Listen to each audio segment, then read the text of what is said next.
Minorías étnicas, población afrocolombiana. ¿Qué tanto ha cambiado su situación desde la colonia hasta ahora?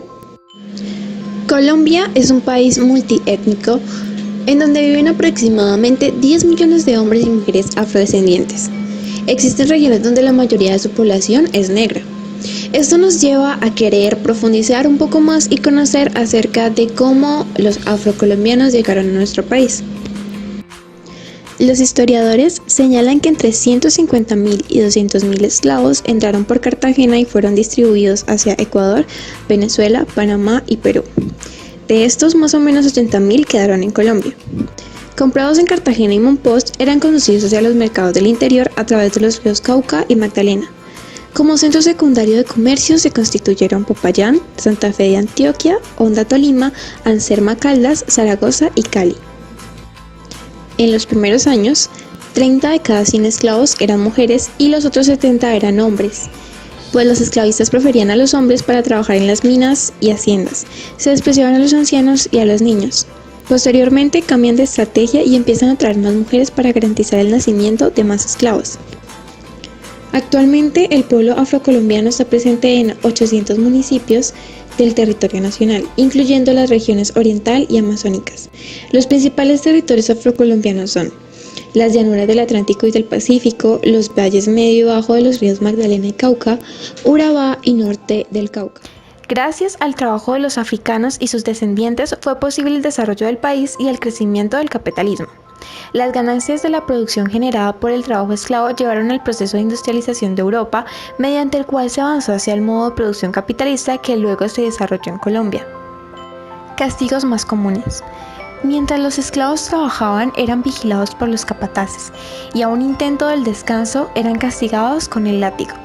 Si una persona africana o sus descendientes trataban de huir o en efecto huían y eran capturados, los colgaban de una viga, se les daban 50 latigazos y más.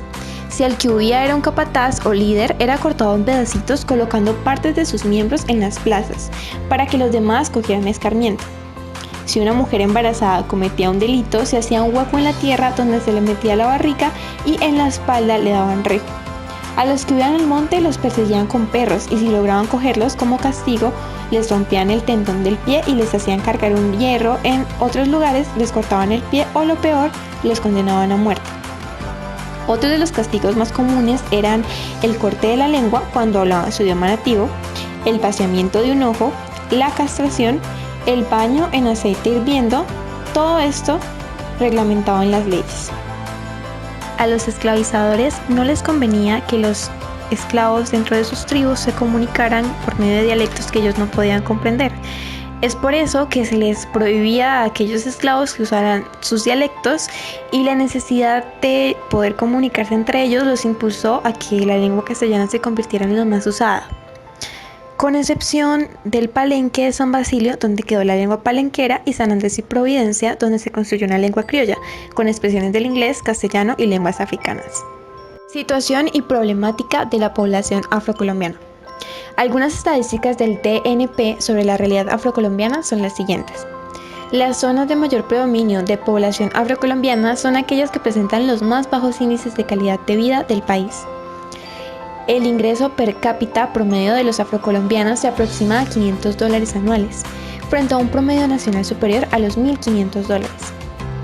El 75% de la población afro del país recibe salarios inferiores al mínimo legal y su esperanza de vida se ubica en un 20% por debajo del promedio nacional. La calidad de la educación secundaria que recibe la juventud afrocolombiana es inferior en un 40% al compararla con el promedio nacional.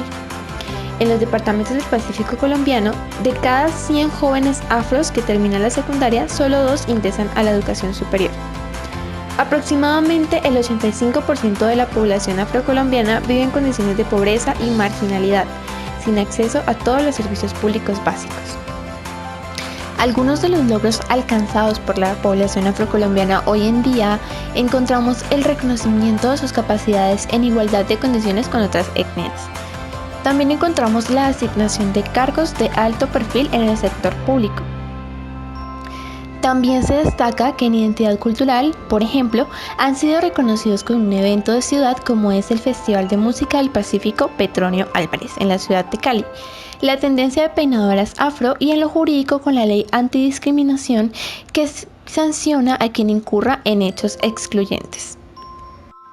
Además, en la construcción de una política pública que favorezca el desarrollo de su comunidad.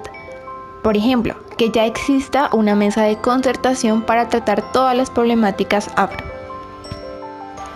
A pesar de muchos logros y de que hoy en día los afrocolombianos tengan igualdad de derechos que las demás etnias, sus derechos son actualmente violados en muchas situaciones, empezando por la discriminación, lo que comúnmente se conoce como racismo, la pobreza, la violación de su derecho a la vida, a la educación, etc. Son claros ejemplos de esto en Colombia.